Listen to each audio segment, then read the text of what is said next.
Welcome back to pixelprojectradio, the video game discussions podcast where we do deep dives and analyze all of our favorite games, and some of yours too. My name is Rick, and today we examine what it means to be a conscious agent in Quantic Dream's Detroit Become Human. Once again, I must thank the patrons up top because it is them who keeps the wheels turning. If you want to be like these fine folks, you can check out the Patreon page at www.patreon.com/pixelprojectradio. Thank you, as always, to the wonderful, wonderful patrons. I'm very excited to talk about this game today, and with me is a guest that I'm excited to have back on, returning guest Nomad from the Retro Wildlands, last seen, if memory serves, in the Parasite Eve episode. So Nomad, how's it going? It's been a while. Mr. Firestone, it is an absolute pleasure to share the microphone with you again, sir. How are you, my friend? I am doing okay, all things considered. We're getting ahead of things on the show. This in real time. This is being recorded a little bit ahead of schedule, which is always nice. So things are going pretty okay. How are things in the Retro Wildlands? Oh, they're doing just fine. We just came out with our most recent episode about ice hockey, the best, I argue, one of the best games on the Nintendo Entertainment System, and I really liked how that episode came together. So it's been good, and that was actually kind of a nice fuel to get me back into doing a little bit more side content and projects. Kind of a shameless plug for myself. Stay tuned. But no, things are going exceptionally well, and the family's keeping healthy over here as well. So yeah, we're almost through January, and I've got a lot of positive going into 2025. Love to hear it. We love to hear that 2025 is starting off really, really strongly. And yes, stay tuned because we'll talk all about the Retro Wildlands here in a little bit. Folks that have been with the show for a while might remember Nomad from the Parasite Eve episodes, but if you haven't, stick around to the end. And if you have, stick around anyway. But first, let's get into today's topic. We're talking about Detroit Become Human. This is a 2018 interactive adventure game by Heavy Rain and Beyond Two Souls team, Quantic Dream, that takes place in a near-future society where androids are integrated into nearly every aspect of daily life. Players take control of 3 separate androids in a choose-your-own-adventure-style experience while navigating questions of ethics, philosophy, and empathy. We'll talk more about that in just a second. Longtime listeners might know I have a lot to say about this, so I want to get right into it. We're going to start with the community forum today.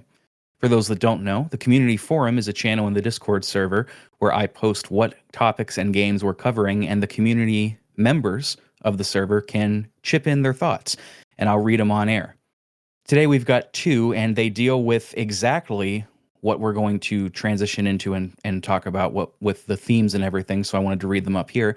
First, we've got Dave from Tales from the Backlog. Here's what Dave has to say. I first played Detroit Become Human not long after buying a PS4 after a several years long break from gaming.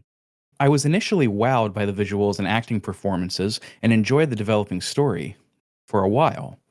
The story has ups and downs, but as the game went on, it devolved into some of the least subtle allegory I think I've ever seen, to the point where allegory might not even be the right word anymore. The ending I got in Markus's story was legitimately cringeworthy and serves as an example of why storytellers in other mediums might laugh at video games trying to stand shoulder to shoulder with them.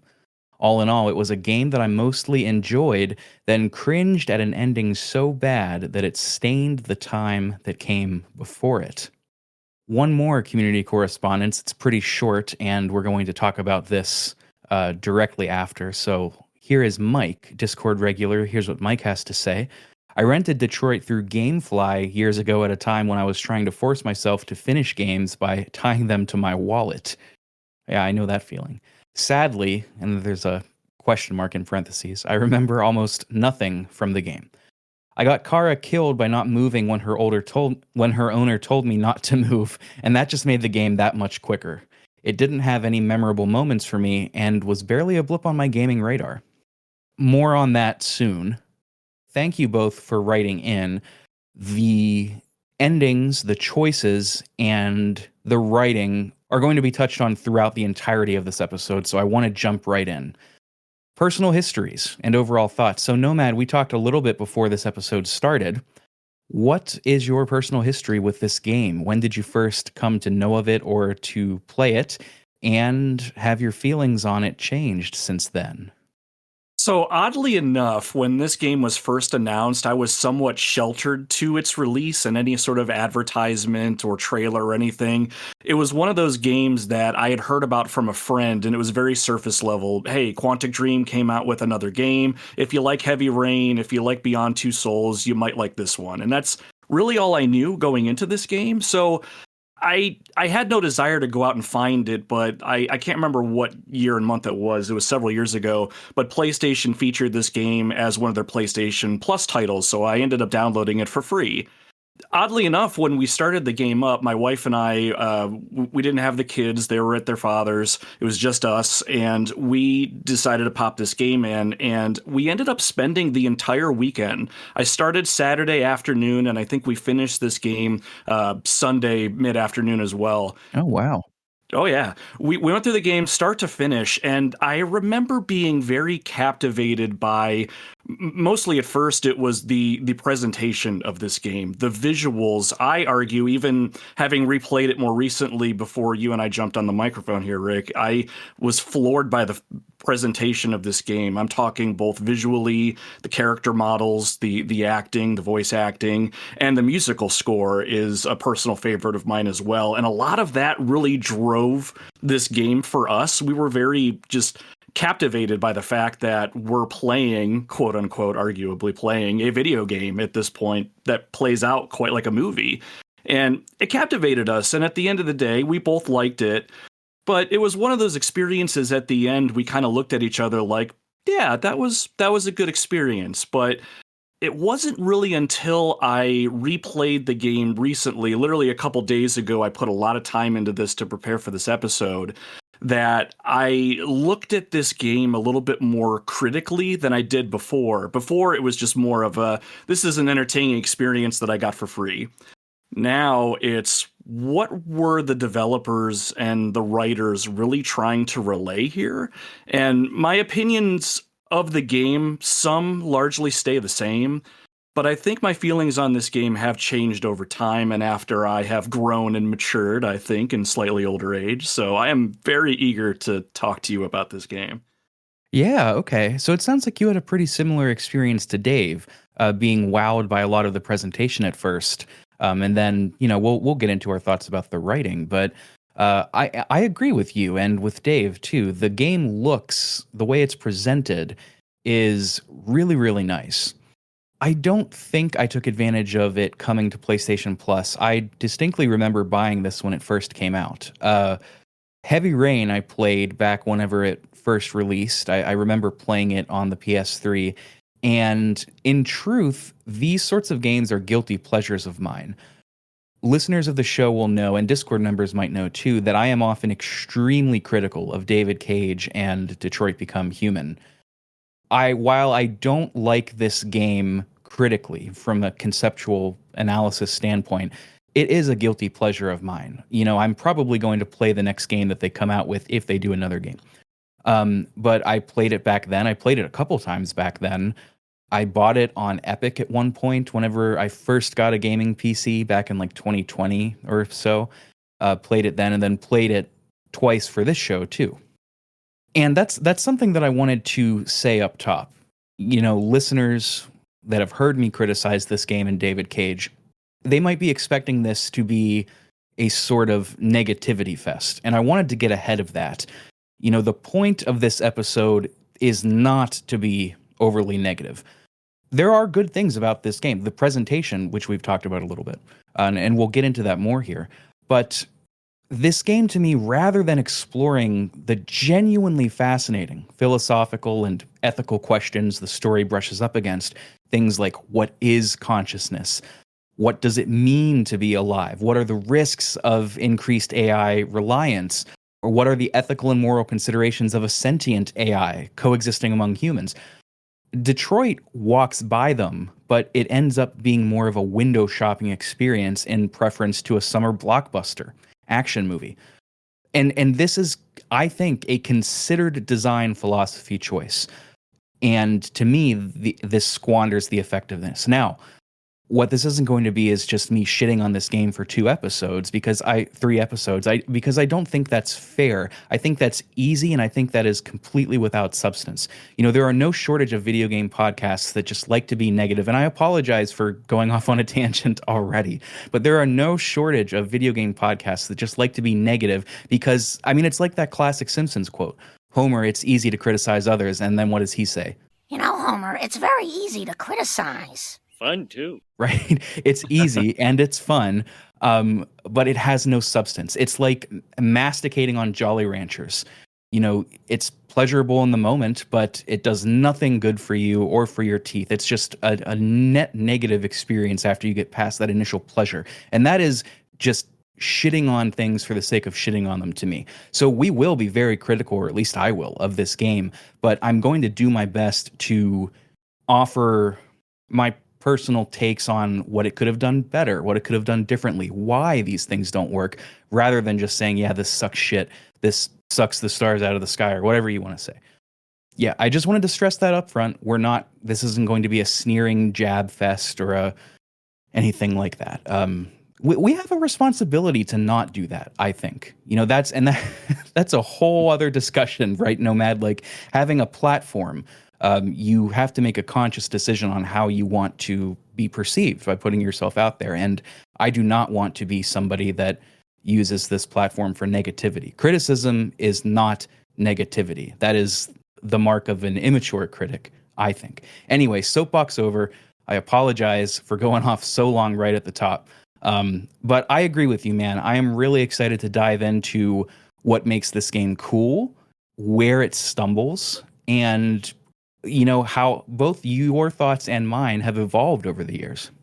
Yeah, it's going to be a fantastic discussion. And I agree with everything you just said. The criticism does matter, especially when you decide to put yourself out there like this, create a story for people to try to embark on a journey or try to figure out what it is that you're trying to relay through a message. So criticism definitely is not negativity in that sense. And I'm glad you said that right off the top, just because as I played this game through a second and then finally a third time, I started to become a little bit more critical of this game myself, but it was more out of a idea that this game really could have been more, but what it did very well, it did very well. And I think I'm probably going to be the more positive of the two of us, not to say you'd be negative, but there's a lot I want to make sure gets seen here too that does shine, because this is also a guilty pleasure game of mine. And as much as I'm going to torture myself, I'm going to get the platinum trophy for this game. And I'm almost there too. If it makes you feel any better, I distinctly decided not to pick this up on Steam. It is like $12 at the time of recording, which is a really good deal for this game. And I was like, I would rather try and complete what I've got on PlayStation already, because I've been playing this. I'm pretty sure I bought it digitally back then. So I came to this podcast with over 40 hours logged already. And I was like, well, what's 2 more playthroughs, right? That is exactly mine too. 42 hours when I restarted. Oh, there you go. We're experts. So since we're experts, let's talk about the themes that this game deals with, because that's where some of the controversy comes from. So I have a list here of some stuff that I've written down, and feel free to add your own once I read these off, Nomad, or tell me what you think. We've got consciousness and autonomy, identity, civil rights, equality, and equity. Perplexingly enough, we'll talk more about that. And there's a sort of sub-theme of familial love and familial relationships, what it means to be family, to have that in-group. And the number one thing that we're going to be considering, I think, throughout this is, does the game accomplish what it sets out to do? And is what the game sets out to accomplish simpatico with the above assessment of themes? I learned today that simpatico is the word. I've been saying compatico, like compatible, and it's sympatic. I don't know. Linguistic nerds unite. It was a cool feeling. If it makes you feel better, I did the same exact thing until that word appeared in my view. It's like, oh, I've been doing it wrong this whole time. Simpatico just sounds better. It sounds like 80s slang, Yes, I agree. I swear I've heard it in a movie. But anyways, what do you think of? Is this a good assessment of what we're dealing with in this narrative?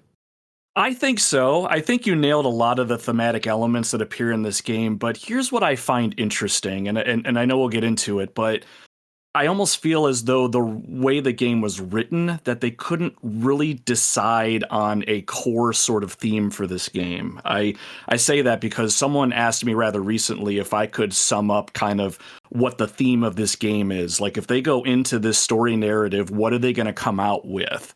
And I had to really sit and think. And I think ultimately my answer was, I'm not entirely sure. I think it just depends on what the gamer or the one partaking in the game decides to latch on to as what they feel the most important theme is, because they're all there, but none of them really jumped out as the one overarching theme that they set out to accomplish in terms of this is the theme of this game, if that makes sense. It does. I think you're keying into something that I agree with. They're trying to do too much with the scope and ability of their writing chops and within the scope and their ability with regard to genre awareness. That's a big one that I came away with this time around. You know, I have written down here some philosophical ideas, right? Like, listeners who have heard our episode on the Talos Principle might remember we talked a lot about David Chalmers' hard problem of consciousness. This idea of what is what we call qualia, or phenomenal consciousness.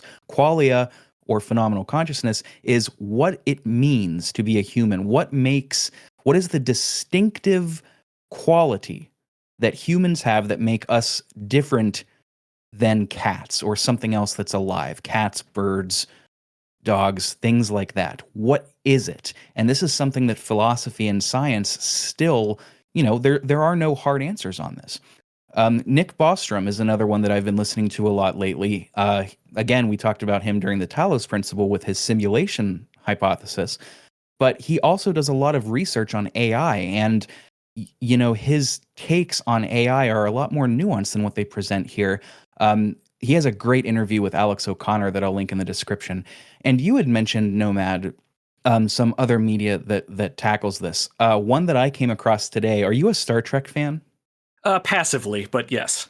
Passively. Okay. So I've never been a big sci-fi guy, so I've never seen Star Trek. But discussions of this game frequently bring up an episode of The Next Generation, and I watched it today. It's gonna make me watch this whole series. This episode is so phenomenal, and it deals with a lot of what we're talking about in this game. I don't quite remember the title, but the premise of it is they're debating whether one of their compatriots named Data, who is a humanoid robot, an artificial life form, has autonomy, has free will, has consciousness. And this is the Shakespearean background of Patrick Stewart just shines here.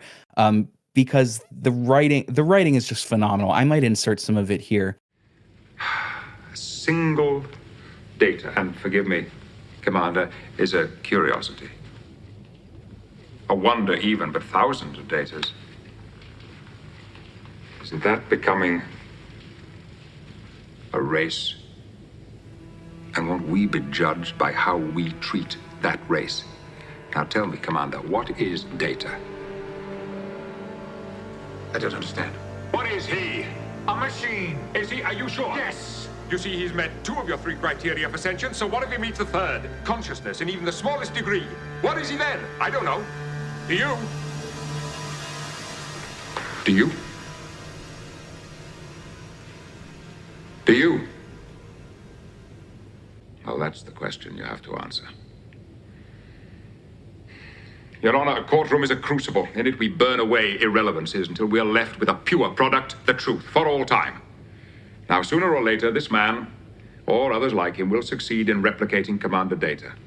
Now, the decision you reach here today will determine how we will regard this creation of our genius. It will reveal the kind of a people we are, what he is destined to be. It will reach far beyond this courtroom and this one android. It could significantly redefine the boundaries of personal liberty and freedom, expanding them for some, savagely curtailing them for others. Are you prepared to condemn him and all who come after him to servitude and slavery? Your Honor, Starfleet was founded to seek out new life. Well, there it sits. And it explores what it means to be conscious and human and what makes consciousness and qualia in a way that this game seems to look at but never engage with. Instead, turning to wanting to be a sort of summer blockbuster. Every summer movie that you can see with the family and the friends, it wants to be that kind of exciting rather than that kind of introspective, provocative. It's provocative in its imagery, quite clumsily, I think is appropriate to say, which we'll get into. But there's so much to unpack, and a lot of it's going to be done within the story. And that's something I suppose I should say up top. The way that this podcast works is there will not be any spoilers for the game before we get to it in the story. So we're not going to discuss any plot points, any character interactions, anything like that until they come up in the story. So you are safe to listen if you have never played before. Anything that you'd like to add, Nomad, before we get into some facts and figures about this? No, I think you nailed it on the head there for me, too. It's what I really like about this game, but also frustrates me at the same time now that I've replayed it later, is I really do enjoy the themes and the elements that this game brings to the table, but I'm so frustrated by the idea that, kind of like you said earlier, we're window shopping. We're just touching some of these things. We're not really going full bore with some of these ideas.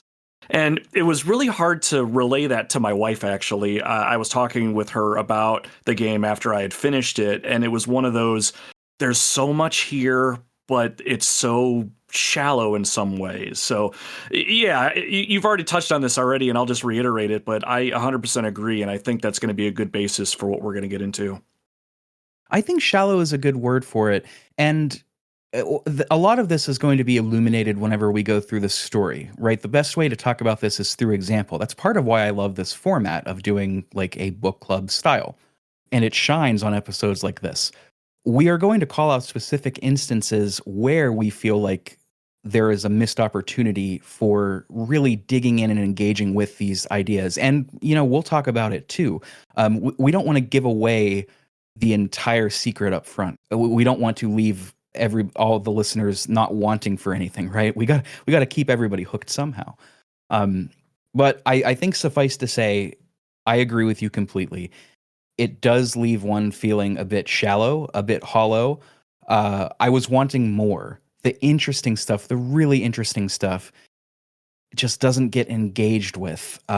And there are a couple of actors that, we'll talk about in just a moment that really carry some of these scenes. I think two in particular just stand out head and shoulders above the rest, but it's just not enough. It's not enough if you can look past it. This is what I meant to say earlier. Listeners, I promise I'm front loading all of my comments. If you're here for Nomad, which you should be, because Nomad has a terrific show, and it's why he's here right now. I promise I won't interrupt him so much moving on. But this game, I replayed this game around the same time that I played Disco Elysium, which completely changed how I viewed games. Like before that, it's not that I just passively played them, but I wasn't thinking about them like I thought about music, for example, because this is when I was in music school. And after I played Disco Elysium and then this kind of around the same time, and it just something inside of me snapped, and I was like, I should be looking at these, like they are art, like music. And spoiler alert, I like disco much more than this in just about every way. But we're not talking about disco until December. So for now, let's get into some hard facts and figures.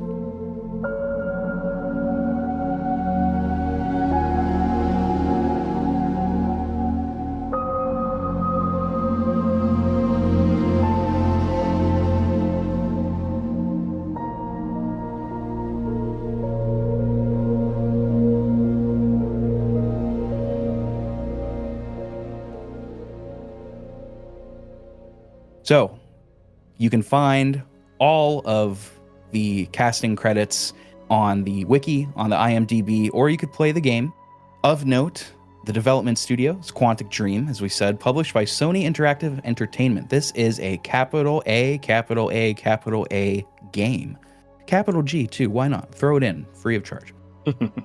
Directed by David Cage, produced by Sophie Boole. Writers, David Cage and Adam Williams. Adam Williams was not a writer on Heavy Rain or Beyond Two Souls. Nomad, did you play those two games? Honestly, no, I have not. Well, I take that back. I started Heavy Rain on the PlayStation 3, but for some reason, maybe it was just the time and the place, it did not hook me, though I absolutely want to go back. I do too. I'm going off of memory here, but I remember those games being significantly weaker, actually, than Detroit. I think writing-wise, Detroit is this studio's best venture. And I think part of that has to do with David Cage having help from Adam Williams, IMO. Composers, they've got an interesting composition set up here. They've got 3 composers, Philip Shepard, Nima Fakara, and John Paisano. That's, I love that last name. And they wrote for Kara, Connor, and Markus, respectively, the 3 tritagonists, I guess you would call them. This is an interesting setup. Paisano has the most credits by far, mainly in film and television. He's also done Mass Effect Andromeda and Marvel's Spider-Man. So no slouch when it comes to AAA games. And those 3 actors, by the way, that play Kara, Connor, and Markus respectively, are Valerie Curry, Brian Deckard, and Jesse Williams. This game, back when I first played it all those years ago, gave me the biggest crush on Valerie Curry, and I've been following her online ever since. She's an absolute sweetheart in this game. Yeah, I've heard she's in The Boys in season 4, which I haven't got to. I've heard, geez, you want to talk about heavy-handed? I've heard that season 4 of that show gets even less subtle, which, may be appropriate to talk about here, but I don't know. Have you seen that? I stopped at the end of the 2nd season, and I never really had a pull to go back, but I am almost tempted to watch it if for no other reason than to check out Valerie. I was very impressed with her performance here, just to see what she's up to. But yeah, I have also heard of the heavy-handedness of the 4th season, and yeah, we'll leave it at that, I suppose. There is also another piece of heavy acting talent in this game. Clancy Brown, one Mr. Krabs, is in this game. And I love him so much. When you come across his character in the game, or when I came across his character in the game, I shouted for literal joy when I saw his face rendered in the game. I had no idea he was part of it until I saw him. He is amazing in this game, and his performance is wonderful. Yeah, he and Brian Deckard are the 2 actors that I alluded to before. I think they outact everybody else in this game by a fair margin. And they've got terrific chemistry together. Really, really good stuff. They also improvised a lot, from what Brian Deckard said, which I guess David Cage was not a fan of. And a lot of their improvisations are scenes and lines that fans of the game like the most. Got to imagine doesn't tickle David Cage's fancy too much, but Well, that's just too darn bad, because I 100% agree. And I don't think I knew that they had improvised their lines, but I had a feeling just because of their banter back and forth. Like, that makes complete sense. Oh, absolutely. Absolutely. The other two main actors are fine. Like, they're not bad actors. I do think there is some not amazing acting in here, although it might be the writing too. I'm torn about that, but that's story stuff. This game was a PS3 tech demo called Kara, which is unlockable in the Detroit Become Human database. They chose Detroit, the city, to be the setting to, quote, revitalize a city that had succumbed to economic decline after a historic contribution to American industry. Now, this game doesn't really touch too heavily on economic aspects outside of just the practical day-to-day life of what it means for androids to be integrated into society. This is a character-driven story exclusively, for better or for worse, and I think at times it is both of those. Yeah, there are times where there is more environmental storytelling, and they kind of speak to what's going on with the world at large, but it's buried sometimes in text documents, or rather magazines that you find. So I feel as though they tried to build this world up in that way and give you some glimpses, but you really have to look for those. And the scraps you do find, they still leave you wanting more anyway. Yeah, it's more so, it's an attempt at world building that seems to be an optional little treat for those that might like to think about it. But again, it doesn't engage with it. It's showing all of the possible. It's shooting itself in the foot by showing everything it could be, right? Yeah, if we want to, we can count this as number one missed opportunity and then continue to keep track from here. Oh, okay. Yeah, put a tally up on the counter.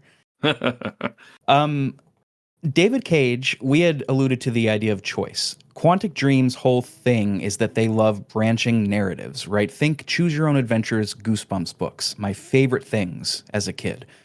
They really pride themselves on letting the player be their storyteller of the experience. David Cage is very proud of the length of the script. I've seen anywhere between 3 to 5 to 7,000 pages, and has said, along with the co-writer Adam Williams, in several different interviews, that it is to cover every possible outcome of the story that could potentially happen. Do you, Nomad, think they accomplished this? I want to largely say yes. I think one of the things that draws me to this game initially is the fact that there are not just so many choices, but I think they do a decent job to make your choices matter. And I know that's usually a point of contention with a lot of these types of games where you have to make narrative-based choices. I'm thinking Telltale's The Walking Dead, Life is Strange from Don't Nod Entertainment. There's always that question, is what I'm doing really truly matter? And I'd like to think yes, and they nailed it with this script just because I see a lot of the subtlety in some of the choices you make and how they pay off later in the script. And I found myself sometimes thinking to myself, wow, I felt that was very inconsequential. And at minimum, they made a nod to it. And in some ways, they used that as a way to progress the story forward, something that I thought had no weight. So when it works, I think it works rather well. But we'll definitely talk about it, probably not this episode, but as we get more so towards the end of the narrative, the more you give player choice and the more you have these possible outcomes, the harder it is to keep things together cohesively. And I felt like near the end, it was all just a house of cards of choices, and things started to get more flimsy at the end, if that makes sense. They started great, and then as you got towards the end with all these choices they had to balance, it felt very flimsy, I guess. It's one of the inherent weaknesses of this design philosophy.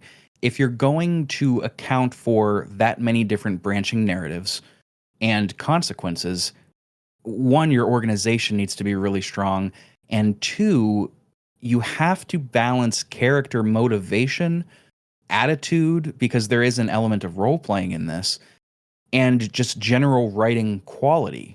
In other words, you don't want one route to be noticeably lesser than the rest. When you mention that this feels like a flimsy house of cards, I almost wonder if this isn't what you're keying into. Not to project my own feelings onto you, but that's where I think this game fails. You know, they want to be a studio that prides themselves on storytelling. But paradoxically, it seems like they do everything else stronger than that. And the storytelling, to me anyway, and please, call me out if you don't think this is a fair assessment, there to me seems to be a very clear designed and intended way to play. There is a very clear route that they want you to take. Connor is a deviant. Kara loves and cares for Alice. Markus, it can be argued either way, but I see it as Markus being a sort of Gandhi and Christ-like figure. A lot to talk about with the Markus arc. And I intentionally played that way the first time and the complete opposite the second time. And, leaving aside just the idea of which one is more effective, there's just so many branching and possible variables in outcomes and player choice that it feels disjointed at a lot of times. Flimsy, you could say, sure. I would say disjointed, almost like puzzle pieces that don't quite fit, that have been left in the rain and have swollen. They fit, but not quite. It has to be forced. There are a lot of scenes that occur that don't make sense if you're role-playing in a way that Cage and his team didn't think of as the intended path. there are a couple early on that I'll point out, and I'll do my best to point out everything else. But I don't know. What do you think of that? Am I off base in thinking that? It seemed like there was a very clear, this is the right quote unquote good route. Yeah, I don't think you're off base at all, really. And I like how you worded that. That kind of helps conceptualize my own thoughts here. When I thought back to the very first time that I played this game, I did feel as though, not that I was being shoehorned down a path per se, but I felt like that I was expected to do a certain thing. And if I deviated from that path, I was given a little bit of, I don't know, maybe autonomy is kind of the right word here. But I felt like I was able to kind of veer off the path just a little bit. But if I veered a little too far, if I went, say, a little too violent in my approach, or if I wasn't as caring as I should have been, and I'm looking out more so for myself as I'm role-playing these characters, I felt like I was being penalized, but not, it was subtle. Like, here's an example of maybe, hopefully not giving too much away about the story per se, but anytime your character does something and someone's opinion changes, another character, let's say, let's take Connor and Hank, for example. If Connor says something that Hank agrees with and his opinion changes positively, you'll see a little telltale on the top right-hand side of the screen with a little bright blue arrow pointing upwards, showing that your relationship with Hank has changed for the positive. Whereas if you do something negative where his opinion changes, or now you're conflicting, or he doesn't agree with what you said, you'll see that same telltale, but it's a little red arrow pointing down.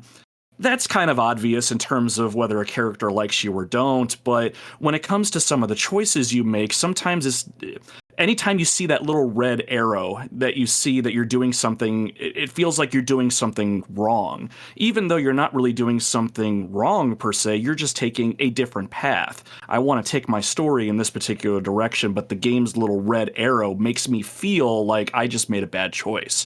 And I think that makes you go on the path where they kind of intend you to go. Yeah, I felt very much like I had to play this game a certain way, and anything outside of that would start to make me feel like I was doing it wrong. And that felt very, honestly, uncomfortable after a while. Like I wanted to do something, and I'm like, no, this isn't what they want. And one could argue that the peaks and valleys of interpersonal relationships makes this feel more realized, more human, for a bad pun. And that I could see that as being an argument, but they highlight this on every major choice in the game. And even a lot of minor ones that you have between these main characters. Every time, it will not only go up and down with the eye-catching red, the red ink on the page telling you that it's gone down, but it'll also highlight if it goes down too much, it'll go from neutral to hostile. They feel hostile towards you now. Or if it goes up with that calming, soothing blue, praising you, it might go from friendly to trusted. It is explicitly telling you at every turn what the quote unquote right way to go is. And I'll do you one better, Nomad. There's an even more obvious tell than this. On the home screen, on the menu of this game, there is an AI named Chloe. She is always there, very close up. It's like she's in a bust profile, just kind of her head and the top part of her clavicle. And she will speak to you every time you boot up. Welcome to the Detroit experience. Hello. Welcome to the Detroit experience. I'm an android and I'll be your hostess. If you do a quote-unquote bad choice and some of the characters die, which isn't a spoiler, I mean, every major character can die, she will chastise you. You let Kara and Alice die. How could you do that? You could have saved them. Remember, the lives of these androids are in your hands. And remind you, their lives are in your hands. That's something that this game does at every corner, is David Cage wants to tell you how to feel, not show you. He won't demonstrate it through subtle dialogue, through interactions, facial expressions, diorama setups or setting. he has the characters explain to the player, this is how you should be feeling in no uncertain terms. And I've written some of these down, and I'll cite them once we get there. It's not subtle. And I mean, if ever a time to use heavy-handed, it is now. The Chloe bit especially, I had forgotten all about this. It was surprising in a negative way. Yeah, I agree. I remember during one of my playthroughs, I did let a character die, and I was baffled by that banter back and forth between Chloe and, well, I guess myself. It was just like, this is my story. She starts off the game by telling you, this is your story, this is our story, and off we go. But I felt genuinely bad that I had made that decision and these things had happened. And I think that was the moment that I really started to, I guess, wake up and see that maybe this game isn't giving me the choice that I think it is. And I'm kind of hamstrung down a certain path here. And I'm being told rather than shown. There's a lot of that too. And yeah, it was not subtle, as you said. It gives you the illusion of choice. It wants to make you feel like you have choice while keeping you sort of on a path. I think, anyway. Yeah, I would agree. I still, at the end of the day, really love what it is that they tried to build here. And I genuinely have fun when things work and some of the moments are shown. And there's some touching moments in this game. But at the end of the day, I have to agree. I was not given the choice that I thought I had. Well, it's like, I agree with you. I'm not going to say that this game fails at every turn. You know, a phrase that I picked up from one of my collegiate band directors, Dr. Jason Warsbit, was calorically dense, nutritionally dense, right? When talking about music. But let's talk about story and narrative and writing. This game, to me, feels a lot like fast food or, you know, sweets or snacks. It's pleasurable if you don't look too far beyond the initial experience. That bag of chips or that Taco Bell concoction can be really delicious, but if you look beyond it, it's not great for you. And in Taco Bell's case, okay, it's just the same 3 ingredients, just in a different way. No shade to Taco Bell. I love Taco Bell. But the same, I get the same feeling here. If you look beyond the really impressive, and I do mean that, really impressive presentation and the swelling music and the great acting, you'll see this for what it is. I don't want to call it sophomoric, but it has a lack of genre awareness. It hasn't seen things like Star Trek: The Next Generation, and the core writing chops just aren't there. You know, we've got games like New Vegas, like Planescape Torment, like Disco Elysium, games that have really, truly meaningful role-playing experiences, and even games that don't have them to that degree, but still do writing very, very well. I'm thinking of Night in the Woods, for example. Even Life is Strange to a lesser degree.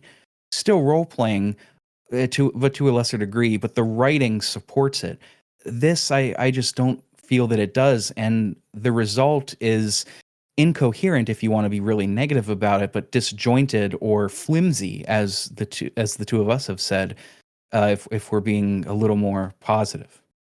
Yeah, agreed. And I think going forward, I almost hate to say it, but when I look at Detroit Become Human, I'm probably just going to envision a cheeseburger, to steal your analogy. Honestly, it's great to look at. It tastes wonderful. I enjoy it, but it stops there. And once you dig a little deeper and you realize maybe you should have had, I don't know, fried chicken instead. It's empty calories. Right. Yeah, they're delicious calories, but arguably empty. I agree.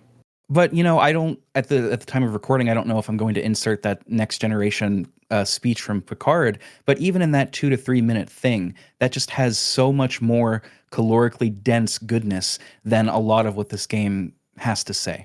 But let's stop being negative for the moment. Let's talk about some positives, because there are positive things to say about the mechanics, visuals, and music and sound. Let's start with mechanics, because those will go by the quickest. They're not the focus. The mechanics are the choices. You're going to be walking around and engaging with the environment, or doing QTEs. Now, one of my favorite things about Quantic Dream games are how derpy they can be. Some of the environmental examinations, you just press one button, but a lot of them require a joystick movement. So you'll have to do a half moon on the right joystick, a shoryuken on the right joystick, or like a quarter circle, things like that. And if you kind of fail in the middle, they'll they'll stop what they're doing and kind of reset the action. So instead of like grabbing the cup, they'll reach out and then just pull back, like or like Markus will lift up Carl and then he kind of just puts him down, and then he lifts him up and then he kind of puts him down. You can get really goofy with this, and I love it. It's definitely immersion breaking, but I love it. I think it's so funny. Yeah, I'm a huge fan of these QTEs in all honesty, but I think it's because I allow myself to have the immersion broken. Like there's one instance where you're helping someone out from the sewer out through a manhole, and it's the same idea. And I would just purposely watch this person actually climb back down the manhole when I failed a little half moon. It's so ridiculous, but at the same time, I honestly think it kind of gives a charm to the game. I don't know what else to say. There was one that I had a janky moment, and I think we'll get to it today, that completely changed the route that I was trying to take. And I was like, all right, fuck it. I guess we got to roll with it. But it's just, and like if you were watching this in a movie and somebody did that, you would be like, how did that make the final cut? That's just like, I don't see a way that they could have worked around that. If they wanted to make this their method of interaction, I don't think they could have got around that. Some people don't like this. They say that it's either not exciting gameplay, which I mean, I guess, or they say that it's just superfluous and unnecessary. Like it feels like padding, like they're just trying to make you more engaged. But I mean, I don't know. The alternative is just watching cutscenes. I don't mind these. Sometimes it feels like there's a bit too many. But one cool thing that they did, and maybe you can correct me if I'm misremembering this, but this is the first game that I played, these games from this studio, that use the touchpad in a QTE kind of way, where you have to swipe the touchpad to swipe on tablets and phones, or paint a picture or play a piano. I don't remember any other games doing that before Quantic Dream games. I don't remember them either, although I will say, and I can't tell you what the timing is, but it makes me think of the PlayStation handheld, the PlayStation Vita. And when it came out, there was an Uncharted game that came out with it that used all of the features of the handheld. And one of them was using the touchscreen to kind of rub off an ancient artifact of dust so you know what it was. So I remember that, but I feel like that might have been around the same time. Don't quote me. I'm sure your listeners will correct me in the Discord if that's true.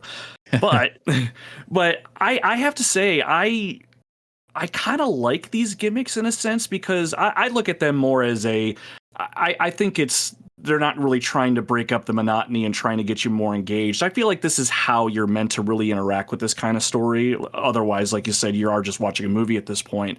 But I dug a little deeper, or I felt like it was a little deeper in some spots, whereas sometimes, depending on what your character is doing, like when they're trying to use two hands to pick up a manhole, you'll actually have to press one button for each hand, so it feels like you're actually using your real life hands in some very, very subtle way.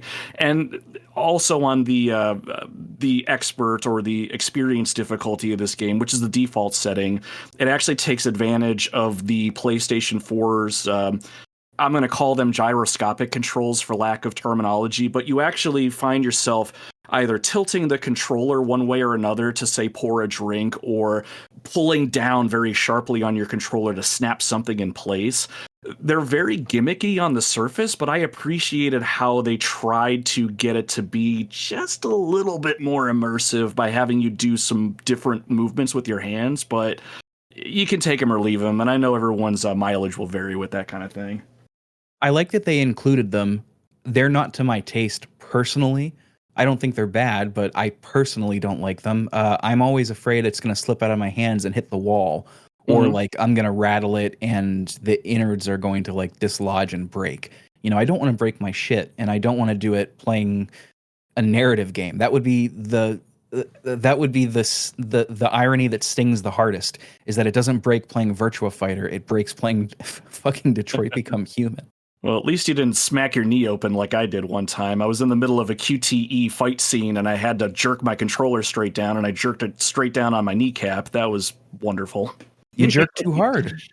Indeed. We've all been there at least once or twice. You can't jerk too hard. It's a rookie mistake. Yeah, I mean, those are the mechanics. A lot of QTEs in these games. And by the way, failing the QTEs can be a meaningful choice. Like, you don't have to succeed. You don't have to feel like you should be the best gamer and succeed at all of these. You can choose to fail if that's how you want to roleplay. And I would argue that sometimes that's a more interesting thing to do. Now, it's not more interesting like Disco Elysium, where failing dice rolls can give a better outcome or a more interesting outcome. No, I mean, generally failing the QTEs means you fail at something, but sometimes that makes the fiction a little more captivating.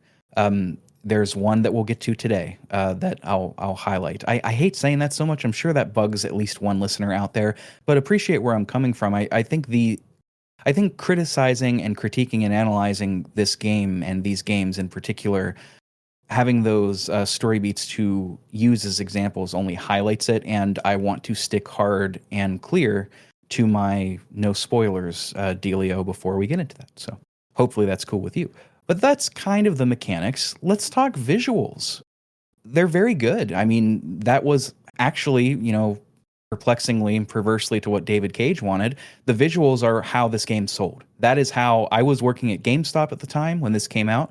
That is what everybody talked about on GameStop TV, what the customers talked about. That's, how we were encouraged to promote it. It was the visuals. And this is a visually stunning game. I mean, more than 250 actors were scanned using mocap for everything. This game has a high level of visual quality. That's just undeniable. Not super. Watching the Kara tech demo in the options menu was a little more uncanny valley than what we actually got here. I will say some of the facial, games just haven't perfected facial expressions. And in some ways, games like Final Fantasy VI did them better. But that's a conversation for another day. But sometimes the facial expressions betrayed what I thought the characters were trying to convey. I don't have any specific examples of that, but sometimes I just felt like the trackers weren't actively tracking what Valerie Curry was portraying, or the subtleties of Clancy Brown's mean mugging, or things like that, or the child Alice in particular. That's just a constraint of the technology. I don't know how fair that is to call a con, because, they're not in charge of the tech. It's the tech bros that do that. Yeah, I was largely able to forgive a lot of that stuff, and what went well here was mostly everything. And I encourage those listening, maybe if you've played Detroit before, go back and check out the database that they have, the extras, the bonus menu.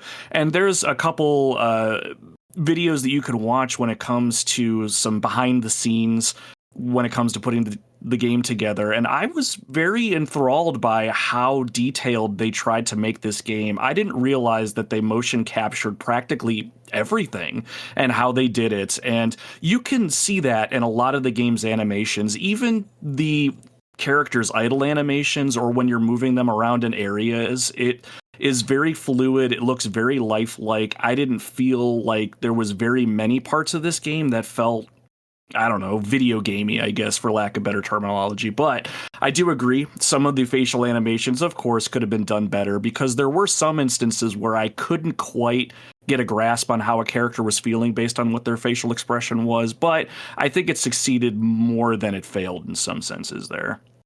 I agree. And you know what I'm thinking, Nomad? I don't think they could fill this niche now, given how, games like Black Myth Wukong and Final Fantasy VII, like how amazing some of these games look in terms of their verisimilitude. But it's almost like if Quantic Dream would have chased visual fidelity as like their number one, the visual storytelling, and not tried to be like a choose your own adventure kind of deal, maybe they would have had a better product. I don't know. It's just speculation, but all I'm saying is that I think that's their strongest suit. And they leaned into it, but they marketed themselves with one of their weaker suits. I don't know. It could have been something different.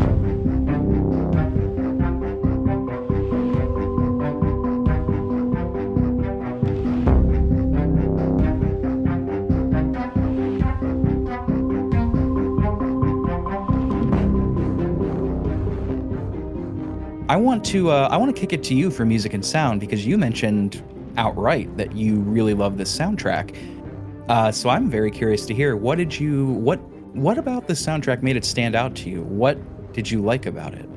Well, right off the bat, like you let off with at the top, there were 3 different composers that got to work on this game, and each composer was more or less given a character to work with. And as you're playing the different characters, Kara, Connor, and Markus, the soundtrack is detailed to them specifically. And I really enjoyed how they used the music to try and build these characters up, but also relay how they're feeling in certain moments, and relay maybe a sense of urgency if there's something on screen that maybe someone's in danger, or maybe it's a more tense moment. And I really enjoyed how they made the soundtracks for these 3 characters. Kara's soundtrack is very heavy with string, violin, cellos. I think I even read somewhere that one of her tracks was recorded using like a 200-year-old cello. Not that I would ever be able to hear that with my ears, but just I liked how they used the violin and the strings to kind of relay that Kara is someone that's trying to be a nurturer, but also someone that has conviction and someone that has a mission, keep this little girl safe. And I really, really enjoyed Connor's soundtrack. And if I had to pick a favorite of the 3, it would be Connor's. It's more metallic, it's more cold, and I like that it subtly changes depending on the choices you make. If Connor's feeling a little bit more deviant in him, if you will, and he's feeling a little bit more human, the music kind of relaxes and kind of emphasizes that. Whereas if you're staring at an android in an interrogation room and it's all business and you were there to figure out what went wrong, everything gets very, very dark and cold and machine-like. And I really liked that about that portion of his music. And then Marcus's music was kind of made to be more I think it was quoted as saying the composer, John, was kind of trying to go towards a church hymn sort of a vibe, very angelic, very epic sounding, kind of encompassing his rise to righteousness, if you will, or being someone that's going to lead my people. You know what I mean? And I really liked how that made him feel. Anytime I would hear his music, I felt the way that he felt. I felt like I was leading my people to a better future. Everything was very epic. But more than that, what I think I liked most about this music is in those instances where some of the some characters would actually interact with each other, sometimes you would hear a bleed over of the music. Example, there is a possible story-ish moment where Kara is running for her life across a freeway and Connor is in hot pursuit of her. The heavy violin and the fast-pacedness of Kara's music is then overlaid by Connor's more metallic as he catches up to her, and it's really hard to articulate. You are much more versed at music than I am in this particular capacity, but I really resonated with this music, and I think, I hate to say it, I think the music made me feel things more so than some of the writing did in this game. Like, tell me what you think, Rick. I'm very curious, but that's a lot to say. I really like this music. Yeah, well, I wanted to give you space to talk about it, especially since you had mentioned that you like it so much. It's interesting that they got 3 composers. I don't know that I've ever seen a studio do it like this before. And they specifically said that they wanted each composer to take a stylistically unique approach. Like you had said, Connor's is a little more mechanical. Connor is the android, the deviant hunter. And he is looking for deviant androids, and because of that, a lot of his music is calculating, it's analytical.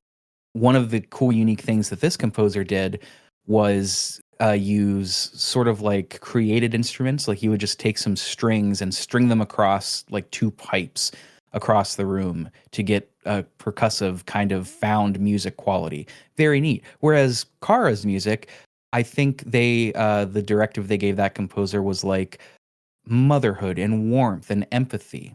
And that composer actually did a technique that I have always really liked. They took the name Kara, broke it down into 2 syllables, Kara, and used a 2-note motif to create her theme. Now, over the top of that, I found a little theme that just seemed to fit over the top, which is taking Kara's name, Kara, and just using like a 2-syllable motif, and it sounds like this. We're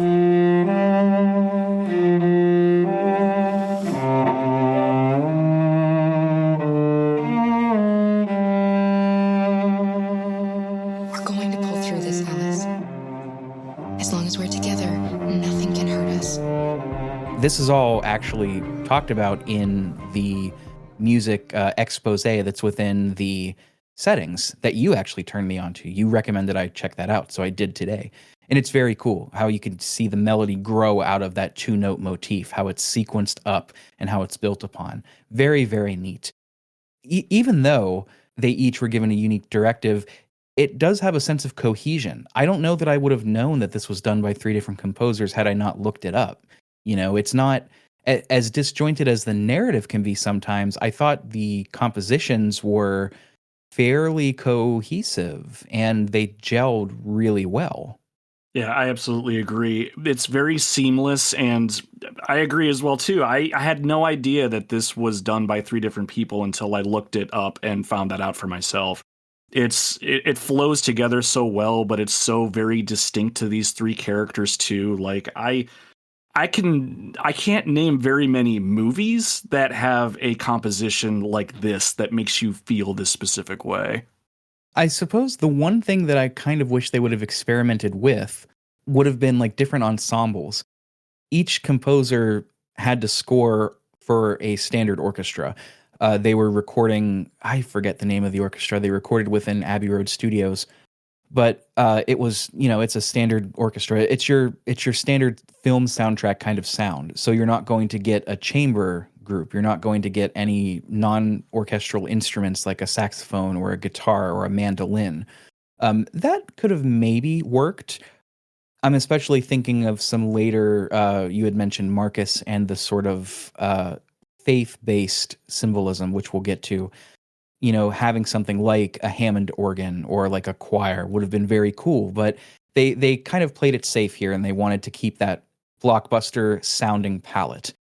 And, to its credit, the music never oversteps its bounds. It's never in the forefront. It never distracts from anything else. I thought they did a really great job.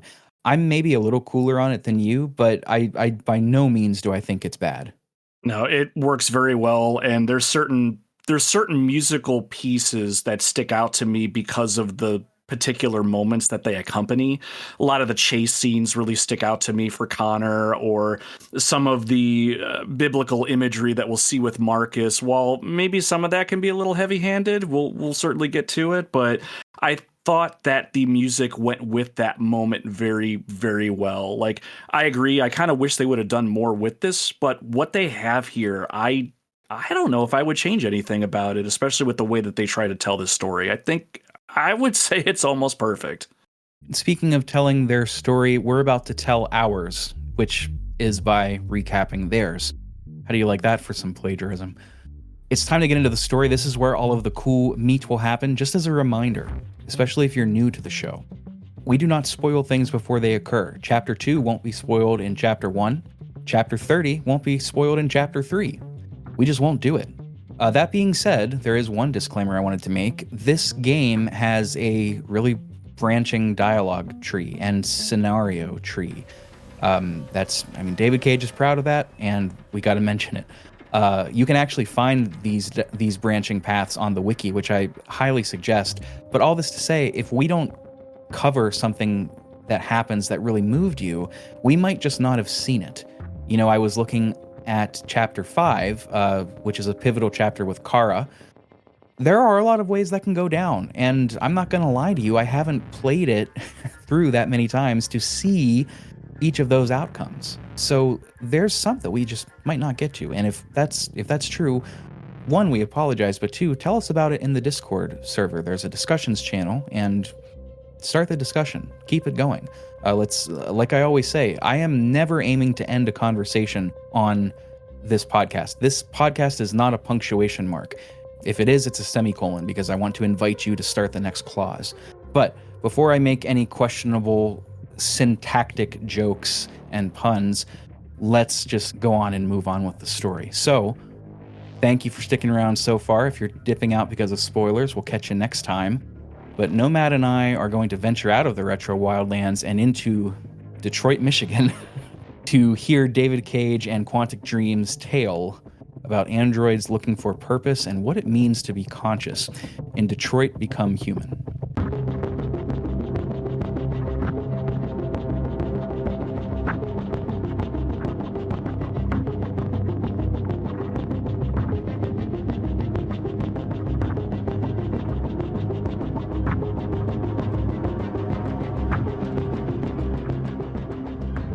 So we've got a prologue chapter here first. This is titled The Hostage. Some of these chapters are quite short, some are much longer. There's about 30 to 33 in all, depending on what you choose. If we forget to call out a new chapter or a new name, that's okay. What's in a name anyway? The chapters still smell as sweet. But this is the prologue, and it's titled The Hostage. It opens up with multi-angled shots of a clean, put-together, and handsome-looking gentleman in an elevator. And between the hyper-precise reflexes of flipping a coin back and forth, the quasi-uniform and the blue LED located right in the temple, we can guess pretty clearly that this individual named Connor, played by Brian Deckard, is an android, referred to as the Negotiator. And he's from a company called CyberLife. This game begins by teaching you the interaction mechanic. There's a goldfish that is out of its case. The case has been broken. There's also a family portrait. These middle-aged individuals in the portraits were born in 99 and 2001, and this gave me a bit of an existential crisis. Yeah, same. I saw those dates of birth, and my back started to hurt, to say the least.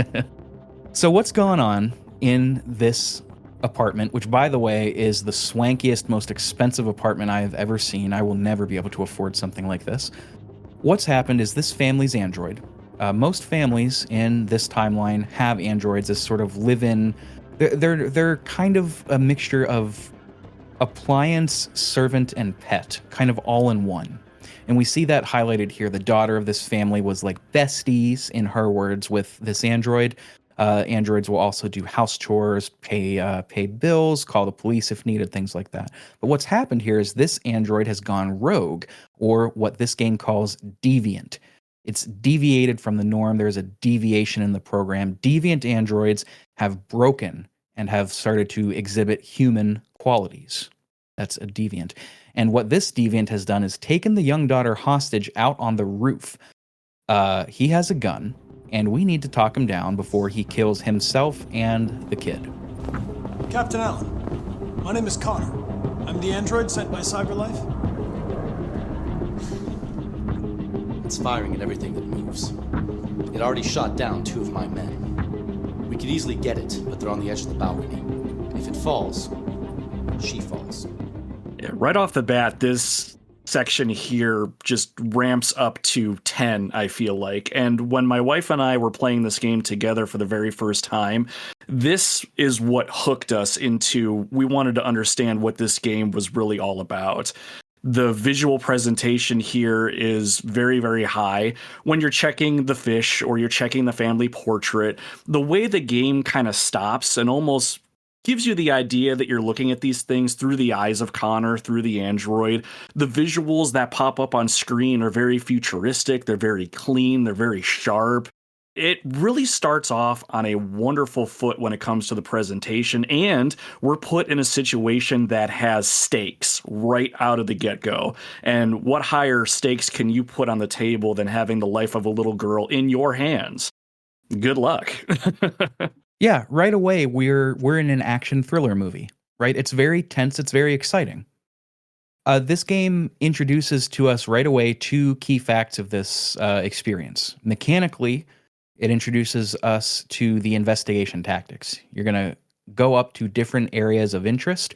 You can highlight these by holding in R2 to do an environment scan, and you're going to interact with them. And interacting with these will either increase your probability of success, give you dialogue options later that can give you better success rates or new routes, or it will unlock paths for you. So that's one. And two, it makes it very clear right away that androids are seen as sort of second-class citizens. The mother is taken out. She's understandably in hysterics, and she says, Please, you gotta save my little girl. Wait. You're sending an android? All right, ma'am. You need to go. You can't do that. Why aren't you sending a real person? right away, that's one of this game's themes, is seeing androids as second-class citizens. More on that in the next chapter, but there's prejudice here. This can go a bunch of different ways, depending on how you research the clues around the apartment. You can take it slow and try to convince this android, whose name is Daniel, to come off the ledge and save the girl. You can sacrifice yourself. You can have him shoot him and I think the girl too. This can go a lot of different ways. My first playthrough here, I got up to 100% and talked him down, which is what I think the game hopes you do, because he's then promptly sniped, and as he's dying, he looks at Connor and says, "You lied to me," and your deviancy thing goes up in the telltale thing that you had mentioned, Nomad.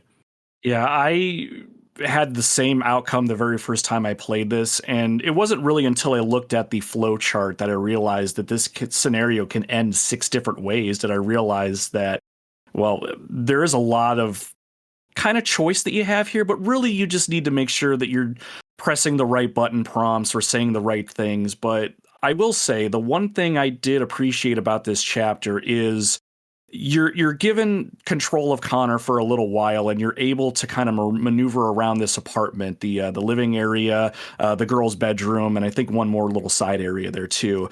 And you're tasked with trying to understand what happened, as well as trying to talk the deviant off the ledge there too. So as you learn about what happened with the android and why it is that they went deviant, it changes not just your approach, but it gives you different dialogue options, and it changes the interaction up a little bit, and I really appreciated that. So as an example, you mentioned the android's name was Daniel. We don't know this, but as we investigate and we check out the little girl's room, I think you find a video on a tablet, and the little girl calls him out by name, Daniel.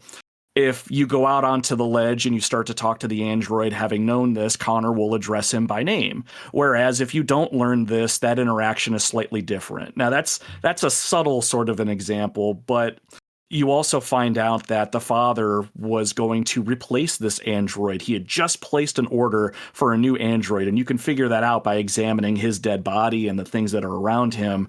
And once Connor knows this, he can use this in conversation to try and de-escalate the situation. So I thought it was really cool because you get to learn the mechanics of that R2 search everything around you sort of feature, and it kind of paid off in what you could and potentially could not do later. And this is persistent throughout the rest of the game in some ways too.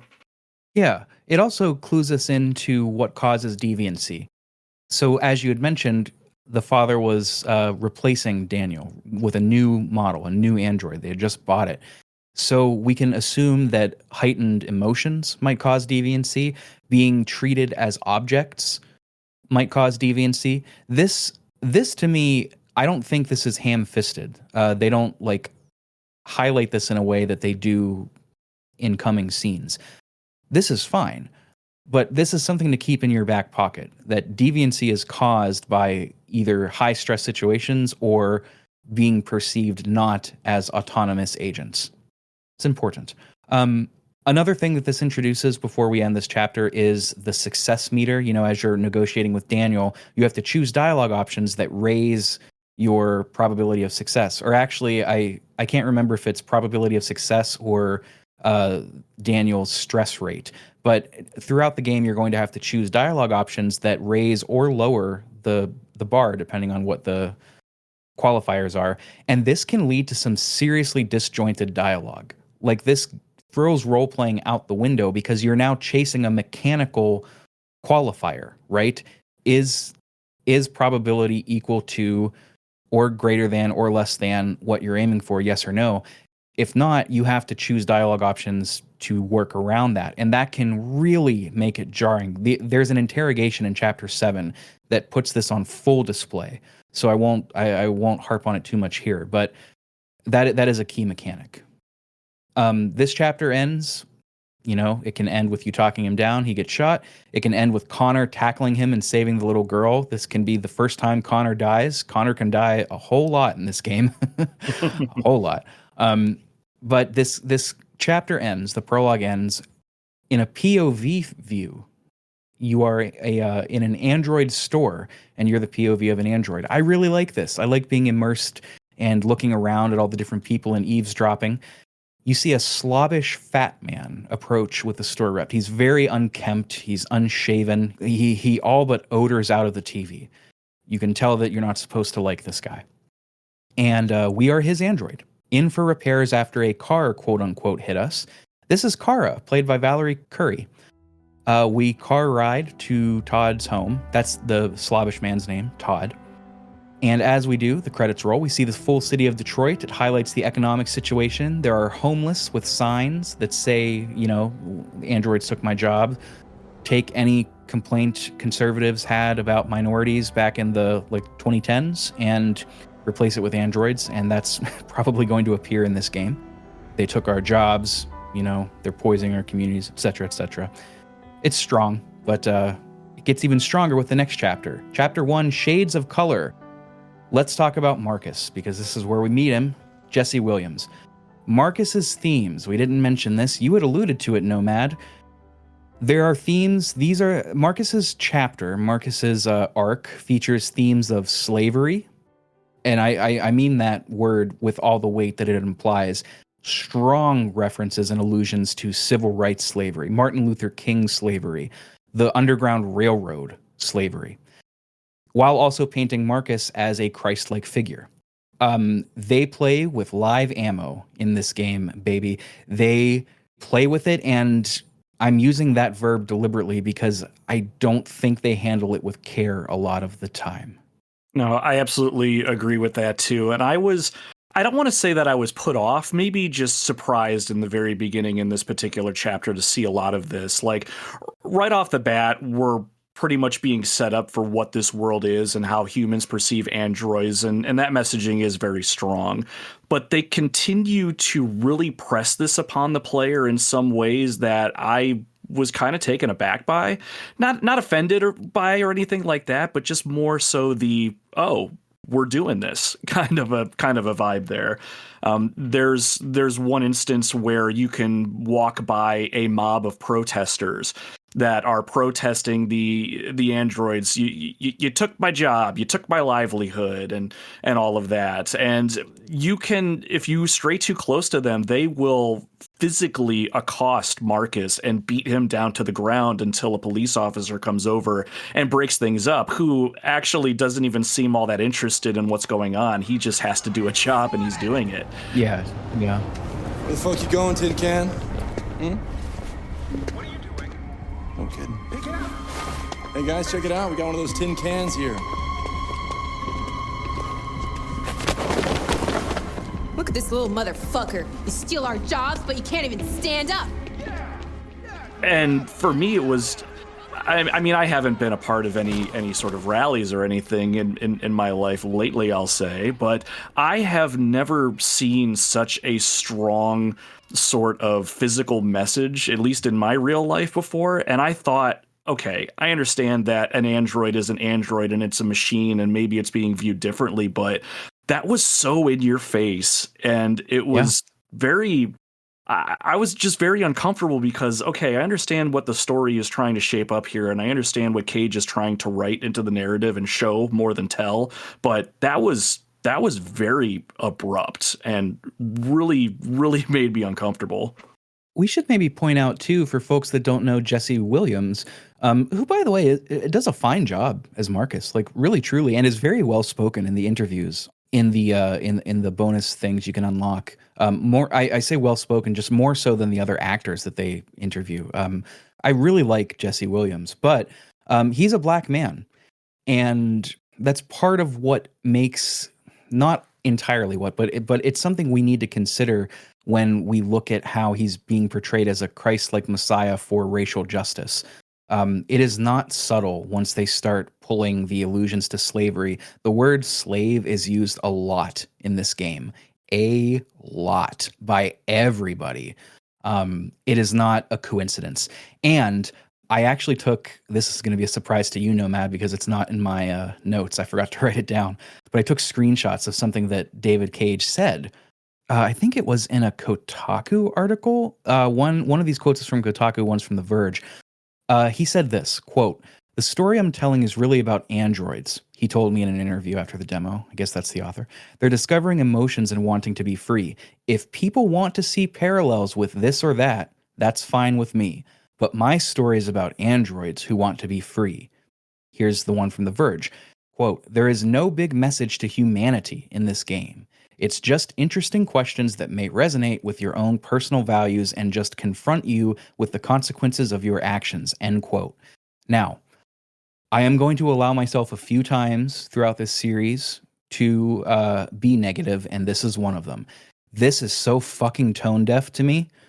You don't get to play with the live ammo of slavery and addiction and religion and just act like, well, I didn't intend it, but you know, if you see it there, this is BioShock Infinite all over again. I really resent this. It's insulting to me. I agree. That's interesting. That's an interesting take. I don't think you are, quite frankly, I don't think you're allowed to say something like that if you're going to choose to tell a story a certain way using certain tropes and certain themes and expect your audience to not see that. No, that's ignorant. I agree. Do you want to hear a kicker? Quantic Dream CEO on June 1st, 2020 tweeted this. Quote, "Racism in any shape or form is shameful, stupid, and must be fought against, everywhere and always. Black lives matter. We are all equal regardless of skin color, religious belief, sex, sexual orientation, or else. At Detroit Game," tag them on Twitter, "is precisely about that." End quote. That's from Quantic Dream's CEO. Wow. I think I would have continued to enjoy this game more having not heard that. It's rough. This is what I mean. Like, once you look beyond the really impressive presentation, you start to see that this, as you said, Nomad, this house of cards has an impressive exterior, but the scaffolding is just falling apart. It's disappointing. IMO. I'm not trying to tell anybody that their taste is bad. Anyway, let's close out this first chapter. You're picking up paint for your human, right? The human you live with, his name is Carl. We're going to meet him in a bit. This puts us into chapter 2, a new home, and we're back with Kara in Todd's home. We're in a lower income area of Detroit, and Todd's personal habits and finances reflect this. I find this characterization to be really lazy. This is the first of many times in this game that David Cage uses drugs and drug addiction as a shorthand for bad people. And that's a personal sticking point for me that really gets under my skin. I think it is so lazy and irresponsible to characterize addiction in that way. And I'm not even one of those people that swings too far the other way and says, like, we can't criticize addicts, people with addiction or addiction itself. No, you can't. Addiction is not a scapegoat, but you can't just, like, David Cage uses drug addiction and people addicted to drugs as shorthand for them being bad people.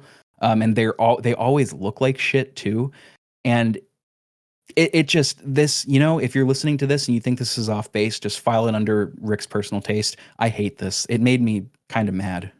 Yeah, I was disappointed in Todd's depiction as well, because I think there's ways that they could have depicted him the way that they wanted to. He could have been such a tragic character. Yes, exactly. Like, I think we could have maybe even sympathized with him in some way, and in a tactful way too, if we could have gone just a different direction. The moment we bring the drug addicted nature and tailor his physical appearance to kind of match that, it's just, this is just such a tropey thing that doesn't really take into consideration what this actually means for the larger narrative. Like, yeah, they got their point across. They made the character the way they wanted him to make it, but I was not impressed myself either. You're going to clean up around the house. That's your role here. That's what Todd has you do. And you also meet Alice here. Alice is Todd's daughter. She's very, very shy, and you get to interact with her a lot. Depending on whether or not you're role playing for her to trust you, she might give you a key to her safe box that has a photo of her, a hand drawn photo, I should say. Or no, this is an actual photo of her and Todd's wife who left him. There are also drawings in crayon that imply that Todd was the one that broke Kara. Todd mistreats both Kara and Alice throughout this entire chapter. And this chapter ends with him yelling and almost beating Alice before like breaking down and crying and hugging her. I'm just going to read what I wrote. I don't have a problem with painting parents in this way, but the thing is that these themes and ideas are live ammo and need to be treated with care. Okay, so I kind of said this already. That's a look behind the curtain. Sometimes I just write shit down and read it because, like, I'm 30 or 40 years old. My memory's not as sharp as what it used to be. Sometimes I don't remember what I ate for breakfast. But yeah, that's again, a lot of live ammo being played with here. Todd's abusive. We're going to see more of that soon. That ends chapter 2. When I replayed this game and I went through this chapter again, I was a little bit more disappointed than I was the first time I played it, because I think this is another example of just another big missed opportunity. Again, I, as a player, felt the way I needed to feel.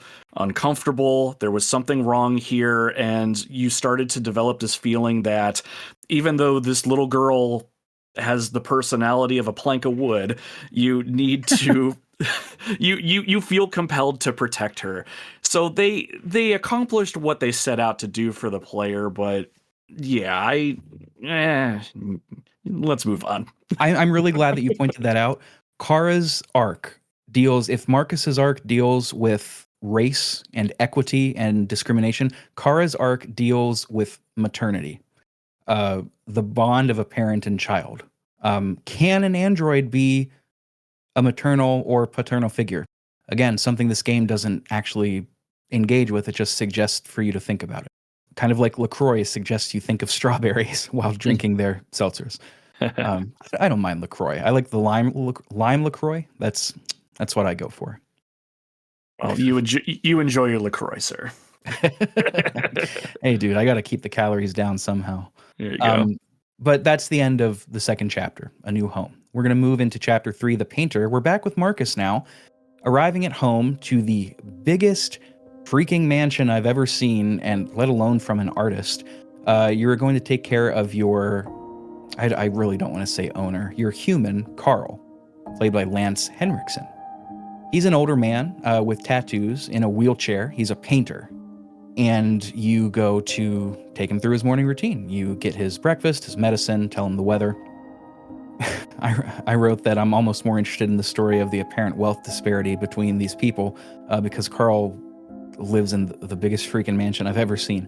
The dialogue here, this is where we start to have David Cage hand us on a plate what he wants us to think about. He's telling and not showing. As you're getting Carl ready for the morning, Carl will say, almost unprompted, things like, "That's the difference between you and me, Markus. You never forget anything. Humans are such fragile machines. Some days I think you have more humanity than most humans." It's just a little too much. I don't think David Cage thinks his audience is dumb. I think this comes from a place of him feeling like he needs to make sure we know what his core message is. He's afraid we're not going to see it, and he's afraid that if we don't see it, his what he thinks is his best work won't get noticed. I don't think it's because he thinks his viewers are dumb. I think he's just self-conscious in his abilities to show this off. And I can sympathize because I've been there. That's been a large part of my artistic growth through music and this and whatever. So I get it, but it doesn't excuse the fact that it makes for a really sloppy experience. Yeah, and I felt during these particular scenes that I was I don't know what the right word is here, undervalued as a player. I felt like my intelligence, not quite being insulted, but I felt like I didn't need to be hand-fed these particular messages, because I think, at least up to this point in the game itself is doing a decent enough job of the picture it wants to paint. But I would like to be able to infer some of these connections myself, and I'm sure other players want to as well. But yeah, I really started to feel a lot of the hand-holdedness here, and I think it was this chapter actually where I started to, quite frankly, accept that this is what the game was going to be. And I hate to say it, but I started to kind of lean back a little bit, and it was just like, tell me the story you want to tell me. I won't think that much about it. And that's kind of unfortunate. I know where you're coming from. I kind of agree with you. You know, if the visual presentation wasn't so darn good and the actors weren't so darn good, this would be almost better as a graphic novel or something. Yeah, agreed. But at the same time, too, there were other opportunities I think that the writers could have taken here to try to expand on the universe a little bit or tell a different kind of story. Like, we've largely been talking the negative in terms of the narrative, i.e., androids are bad, humanity good, and that tug and pull. But stepping back, I really did enjoy the interaction between Markus and Carl, and how androids, I mean, quite frankly, are able to do humanity well by taking care of, say, the elderly, or taking care of someone that can't quite take care of themselves. I kind of like that, and I wish we would have seen more of that. And to kind of take that a step further, too, hopefully not spoiling much in terms of the story, but there are very few humans that were shown that really gravitate towards androids positively. And I really wish we would have seen more of that too, because, I mean, any group of people that wants to make a movement, and it's happened historically, it's not just them versus the world. There's others that do support that idea, that support that cause, sympathize, empathize, but we see that in Carl practically alone, and that was disappointing to me. Yeah, everybody is either on one extreme of the spectrum or the other. They either revile them and are openly discriminatory, or they are like an upcoming character and are 100% in on the cause. Nobody is really representative of that real life in the middle. Well, I like the idea, but I've got reservations. I'm from a different time, like that kind of deal. Mm-hmm. Would have been cooler. Carl gets Markus to try painting. Carl really wants to see Markus as a son, a surrogate son, as a human. The theming is a bit graceless. You know, it's Markus will paint something, you get a choice of what you want to paint, and Carl will say, well, it's a perfect copy. Painting is about interpreting reality and improving upon it. And Markus says, it's not in my program. That kind of thing. Just then, Carl's estranged son, Leo, will barge in. Again, Leo is a drug addict. This is characterized here. He it's almost a parody of this. He comes in and he's asking for money, and Carl says no. He says, you're using again. And, you know, Leo will say, no, just what does it matter what I need it for? Just give me the money. And he gets provoked when Carl says no. And in jealousy and anger, he attacks Markus. The answer's no. What? Why? You know why. Yeah, I think I do know why. You'd rather take care of your plastic toy here than your own son, right? Tell me, Dad, what's it got that I don't? Smarter, more obedient, not like me, right? But you know what? This thing is not your son. It's a fucking machine! Leo, that's enough. Enough. You don't care about anything except yourself and your goddamn paintings. You've never loved anyone. You never loved me, Dad. You never loved me. It's only a shove, but Leo then leaves. I do want to say before we move on, I think I'm just going to fill this podcast with a bunch of wishes and desires, but I wish by all means. I wish we would have gotten a little bit more in terms of understanding the relationship between Carl and his son Leo. Like, there's little snippets of some things there. Like, I don't know how close you were paying attention to Markus when he was giving Carl his breakfast, But the coffee mug that Carl uses very much looks like one that a child must have made, right? It looks black, almost like a chalkboardy kind of a background. There's a little smiley face in chalk on it. And amongst all these other clean silver dishes and stuff, there's this child's mug there. And it's touched on very subtly, but Carl really does love his son. Asks Markus at some point, did Leo leave me any messages? Oh, he didn't. Don't worry about calling him. And it just kind of lingers on that point. And then I see the mug, and it's like, I would have loved for them to explore that a little bit. I know this is a narrative that's focused solely on the humans versus, or however you want to look at it, androids. But there was some storytelling that left on the floor here, too. So, No, totally. I agree. In their defense, writing that dynamic of an addicted child, a child struggling with addiction, and a caring but firm parent, at least from what I've seen in media, that's really hard to get right. Yeah, I can really conceive of that. difficult. I don't know. I agree with you, though. I wish we could have seen more of that dynamic. It would have highlighted why Carl wants to see Markus as a surrogate son, too, which he very clearly does. Chapter 4, Partners.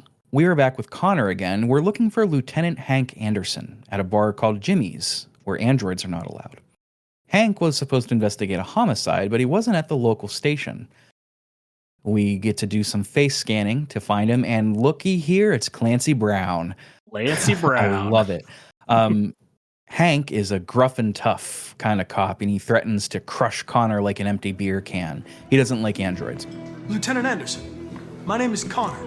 I'm the android sent by CyberLife. I looked for you at the station, but nobody knew where you were.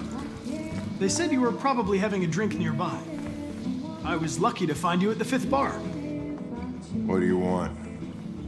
You were assigned a case early this evening. A homicide involving a CyberLife android. In accordance with procedure, the company has allocated a specialized model to assist investigators. Well, I don't need any assistance. Especially not from a plastic asshole like you. Just be a good little robot and get the fuck out of here. And this is going to be they have a buddy cop duo dynamic, and I think these chapters are easily the strongest in the game, just IMO, partly due to their chemistry, partly because I find this story thread the most interesting. Yeah, I wholeheartedly agree. You have a few options here. My first playthrough, I was trying to play it like I thought the game wanted me to, so I'm being good-natured. Connor, throughout the game, you can play him as succumbing to deviancy or deviant behaviors, or being a no-nonsense android. I was going with the former for my first playthrough.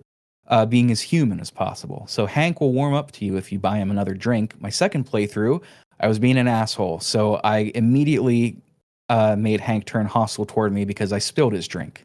So either way, Hank will go with you, though. I will say I really admire the acting chops that Connor brings to the table here, because you can absolutely play either of these two extremes. You can be the good-natured, kind of want to be human sort of Connor, or you can be that asshole. And I think that Brian DeChart acts both of these extremes so convincingly. It's not like he's trying to be good-natured but comes off as no nonsense, or vice versa. It is night and day, and he does this very well. But the only caveat there is that does sometimes contribute to that tonal whiplash that we'll hear with some dialogue choices. But still, largely, though, I was very impressed with these performances. And I did the same thing, too. I played my very first playthrough. I did a very good-natured sort of run-through, and I think that really added to that buddy cop dynamic. And yeah, their scenes were very enjoyable to watch and play through. Yeah, well said. I could not agree more. Brian does an amazing job. Clancy Brown obviously does an amazing job. One thing that I love about his performance, too, Nomad, is that, you know, there are so many games that do androids bad. Like, I love Persona 3, but the original Persona 3, there's a robot character named Aegis, and the voice actor did a very monotone voice for the character, and it's just not good. They do not do that here. Some of the like NPC androids kind of are, but Connor isn't. He speaks very professionally, and usually in a tone like this, until he's kind of frustrated, and then he goes into a more human pattern of speech. It's very good. Really, really strong performance from both of these. And both of these fellas, they arrive in an unmarked cruiser, blaring rock music, because Hank is an unconventional cop, and he does things a little differently. This investigation plays out total good cop, bad cop. Connor's gathering evidence, and Hank begrudgingly letting him do his thing. There's a homicide here. The gist of it is a large, ugly, drug-addicted man, of course, was murdered by his android. He's been decomposing for a few weeks. The landlord called it in. On the wall is written, "I am alive," in perfect font, in blood. Wonder what that could be about. The android, of course, fought him and killed him. While you're looking around, you're gathering evidence. And to this game's credit, I really like this. You have to gather the evidence, and once you're done, you have to kind of relay everything that happened with Hank. Tell him what happened. And it gives you choices. Like, even if you get all of the clues to figure out that the android did it and how he did it and why and when, you could get it wrong. Because if you're not paying attention, you might choose the wrong choice. And that will cause you to lose the deviant and not find him. This chapter, you can find him here or you can not. I do like that, I gotta say. I enjoyed it a ton too. Now, I will say in the beginning, I was a little put off. And what I mean by that is you're pressing your R2 button to be able to scan the area around you, and you're given these little yellow telltales to let you know what you can look at and what you can interact with. And I felt like I was being handheld a lot because you go up to the dead body, for instance, and you look at certain things and it tells you 28 stab wounds, and it kind of gives you the information you're looking for. But at the same time, as soon as they introduced that choice system that you had to make where you had to tell Hank exactly what happened, it all made it worth it at that point too, because I really appreciated the fact that I wasn't just going around and checking boxes and looking at things. I really did have to pay attention. Although I did wish I could have inferred a little bit more on my own. Like an example, you come across the knife that the android ultimately stabs Carlos with. And you can look at the handle, and Connor's little heads-up display will say, "No fingerprints. Android involvement? ? I would have almost loved for it to just say, "There are no fingerprints," and leave it at that, and allow me to decide that there's an android being involved here. But that's a minor, I guess, wish list item for myself personally. Going back full circle, this was really well done, and it was very fun piecing all of this stuff together and watching Connor work through all the little nuances of, oh, this chair is tipped over, there was a struggle here, and seeing how everything pieced together. Like, it was fun. You walk in and see a dead body, and by the time the chapter's over, you have a full and complete picture of what happened, and you helped to paint it. That was really nice.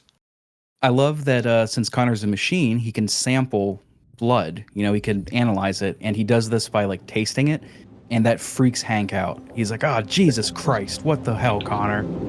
Oh, Jesus, what the hell are you doing? I'm analyzing the blood. I can check samples in real time. I'm sorry. I should have warned you. Okay, just don't put any more evidence in your mouth. You got it? Got it. Fucking hell, I can't believe this shit. He practically does everything but the I love that so much. But yeah, that's this chapter ends with you either finding the deviant or not. Moving on to chapter 5. I think this will be the last chapter we do. This is a great chapter to end off on for this episode. This is titled Stormy Night.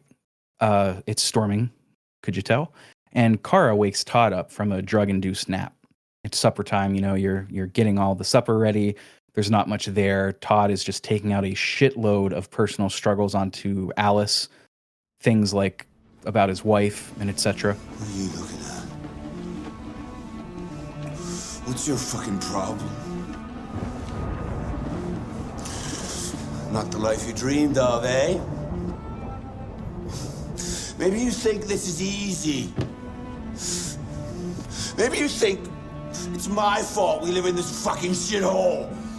My fault your fucking mother took off. You should stop taking drugs, Todd. Sometimes you really scare me, Todd. Fucking bitch took off without a word. Fucking whore walked out on me for a fucking accountant. It's all your fault. It's just clumsy. He's a complete caricature. I know parents do this. I know they take their emotions out on children. Like, trust me, I know. But it just goes too far. It's not believable. He goes from 0 to 100 and pulls out all the cliches, minorities, aka androids, took my job, my whore wife left, it's all your fault, Alice, you kid. It's too much. It's the live ammo is not being given the respect it deserves. I don't know. But more importantly, this is where Kara breaks free. This is a major moment in the game. Alice will run upstairs and Todd will give you a command. He says, "You stay right there." So this is going back to what Mike said in his correspondence. If you stay right there, this chapter will end by Todd killing Alice and killing Kara right after. It's unpleasant. You hear the whole thing, but it's unpleasant in a gross way because, again, I think this is torture porn, which, interestingly enough, David Cage has a history of doing in every game since this one, Heavy Rain, Beyond Two Souls. The main female protagonist will always get bound and gagged in some way, often in scenarios that could end in sexual assault. It's a weird pattern that he has. It's very bizarre, but this can end right here. But if it doesn't, Kara breaks free, goes deviant. Do you want to talk about that? Yeah, for sure. It's really cool kind of how it happens from a visual standpoint. As a player, you have to consciously make the decision to move forward in order to break the command that Todd has given you. Once he tells you to stay, you have to try to move again. And then once you do, this red sort of barrier comes up with the command, "Don't move." And through a quick time event, you break this wall down, and then all of a sudden, things snap into focus, and Kara is kind of her own person now at this point. And I like that. It is like wireframes superimposed over the actual scene. Yes. And I really like that visually. And I also liked too the fact that, and kind of going back a little bit, I agree with you 100% that this setup was not done extremely great, but I was also just kind of resigned to the fact that I just need this character, Todd, to act the way he's going to act to set up this particular moment right here. But once this moment happened, it really put things kind of really into motion here. So now that you've become a deviant, you're given two choices on how you want to tackle this situation. You can go upstairs to Alice right away, or the game gives you the idea that you can turn to Todd and try to reason with Todd. Spoiler alert, reasoning with Todd is not going to get him to stop what he's doing. So most players, I assume, would try to head upstairs right away. Now, really, it's kind of interesting because at least when I was playing through this, from what I remember, I didn't have a plan here, at least not a full-scale plan. All I knew is I needed to get to Alice, and then we'll figure things out from there. You had concepts of a plan. Exactly. Now, depending on how you played the previous chapter where you were Kara and you were cleaning up the house, you might come across a handgun that's in Todd's bedroom. And the nice thing about this particular segment is you can go and grab it and use that as a means of defense, or you could forget about it, or maybe you didn't find it at all. There's, like you had said previously, there's a lot of ways this chapter can end. I think you and I did the same thing. My initial playthroughs, I went and grabbed the gun, but by doing so, you give Todd enough time to go to the bedroom where Alice is. So now with gun in hand, you have to go and play catch up and try to get him to stop what he's doing. And I believe anytime you bring a gun to this particular encounter, Todd will meet with a rather dire fate, i.e. a bullet to the chest. Well, I think you can just threaten him, and I also think you can fail the QTEs in the struggle, which will get Kara killed. You can. There's also, going a little bit farther, there's a point where if you survive long enough in the QTEs and Kara gets, well, let me back up. Kara gets the gun knocked out of her hand pretty quickly, but near the end of the QTE string, you can mash your X button, I think it is, to grab the gun, and that will prompt her to shoot Todd as soon as he looms over her. But I found out in an experiment, if you fail that final QTE and Kara does not grab the gun, Todd will jump on top of Kara, start wailing on her, and it looks like you're about to lose, but it will be Alice who picks up the gun and takes care of Todd for you, which I thought was, I mean, depending on how you look at it, that could be very powerful, but yeah, It was a very intense scene, whether you bring a gun to this fight or not. My second playthrough, I decided to purposely ignore the gun, and I wanted to hide because you can do that too. You can hide with Alice, and this is where that QTE jank happened. Like I went to open a door, but I don't know. I guess I let go one of the buttons too quickly. So Kara opened the door, walked halfway in, and then immediately turned around and walked out, and I got caught by Todd. Like it was so like it's one of the things. If you were watching this as a movie, you would be like, "Why'd they leave that in the final cut?" But then I ended up just running out of the door and catching the bus, which is what you do no matter what. If you, assuming that you get out of the situation, whether you kill Todd or not, you escape, get onto the bus, and now it is just you and Alice against the world, a newly deviant android with a human little girl. I do want to mention one quick thing too, kind of going back to the music here. I don't know how you felt about it, but once you kind of break free from Todd, whether he's dead upstairs or you make your escape, I really appreciated the musical composition at this point with the violins and the strings kind of swelling up. You're feeling this rush of emotion. Things are very tense, but you're making your escape to freedom. Like, this is one of those musical moments in the game that really stuck out to me that I really thought added to a lot of the experience, even if it started off a little disjointed.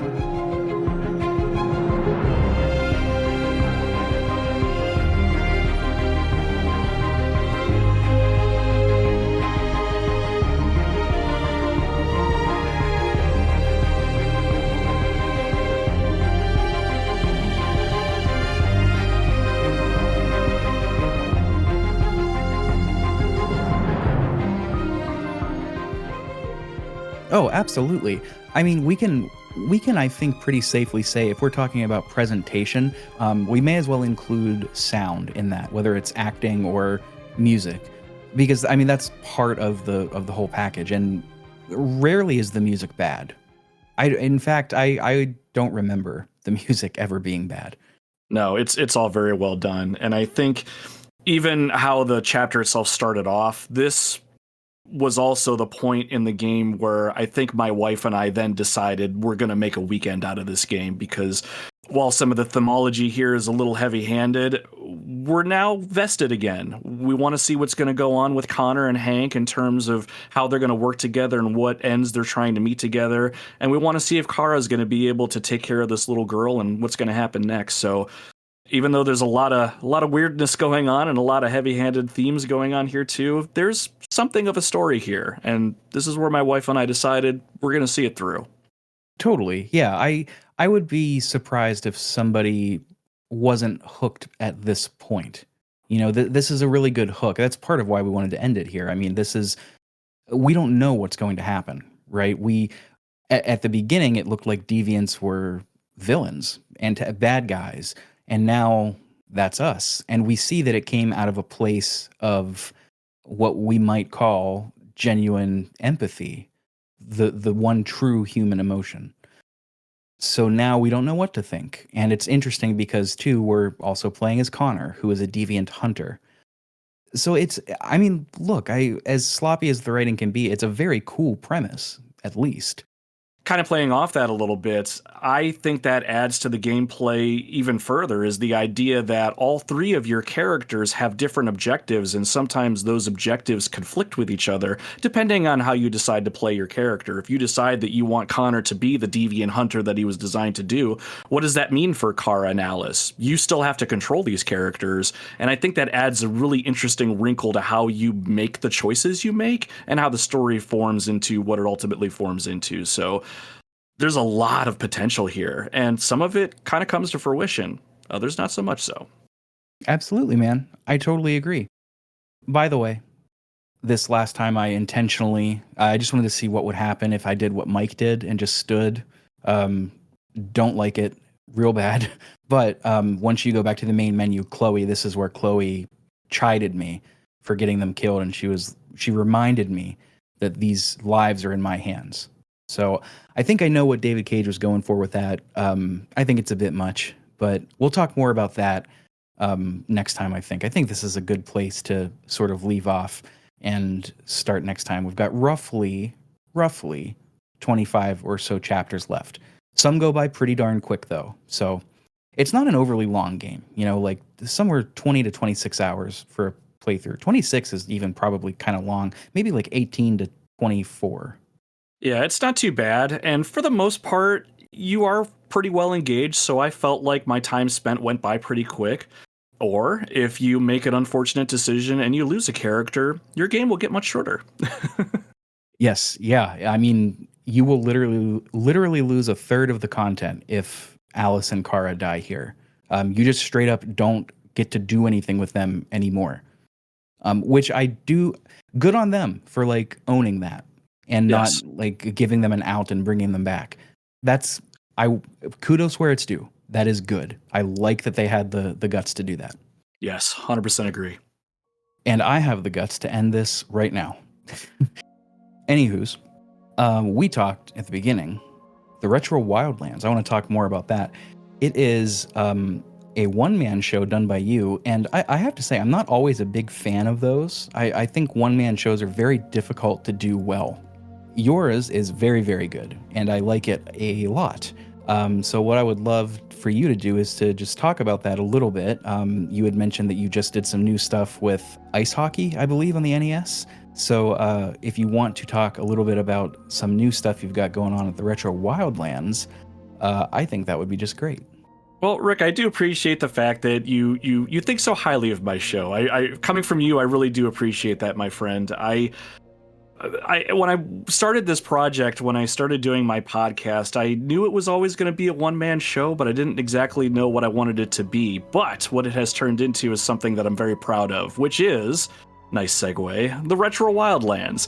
Now, I grew up, I was born in 1984, although I missed out on a lot of older retro games when I was growing up. So I started this podcast as a way to go back and play some older retro games that I wasn't able to partake in. But instead of just playing through them for the first time as a 40-year-old man and then giving you my thoughts on them, I wanted to lean into the nostalgia angle a little bit, because I know there's a lot of games that people really hold close to their hearts because, well, for one reason or another, it brings back a warm memory, or they got to spend some great time with a family member or a friend playing through these old games, and I wanted to leverage that. So in the Retro Wildlands, I use music from the game, I use sound effects from the game in an effort to bring you, the listener, into pretty much the living room with me. And you and I are going to play this game together while I'm giving you my thoughts of what I thought about it then, or if I'm playing it for the first time today, what my current day thoughts are. I just completed an episode going over ice hockey on the Nintendo. I'm working on an episode as we speak. I'm going to check out Kung Fu on the original Nintendo as well. Oh, yeah. Which, that's a perfect example of a game where I know I played it when I was younger. I know I was incredibly bad at it. But I know a lot of people really, really enjoyed that game, so I want to partake in it again as an older man and see if all the skill I have acquired in my travels is going to allow me to beat this particular game, and then kind of talk about it. But I've also done some other shows on not just completely old retro games. I've done some slightly modern-ish types of games. Like, I'm very proud of the episode I put together on Metal Gear Solid 3 Snake Eater in preparation for the upcoming remake. I dove deep into that game and really enjoyed putting that together as well. That's a different kind of challenge as opposed to the normal bleeps and bloops of a retro game in that sort of sense. Either way, I would love it if you listening would check it out. The Retro Wildlands is on all major podcasting platforms, so we're pretty easy to find. I have a link tree out there, linktr.ee/Retro Wildlands.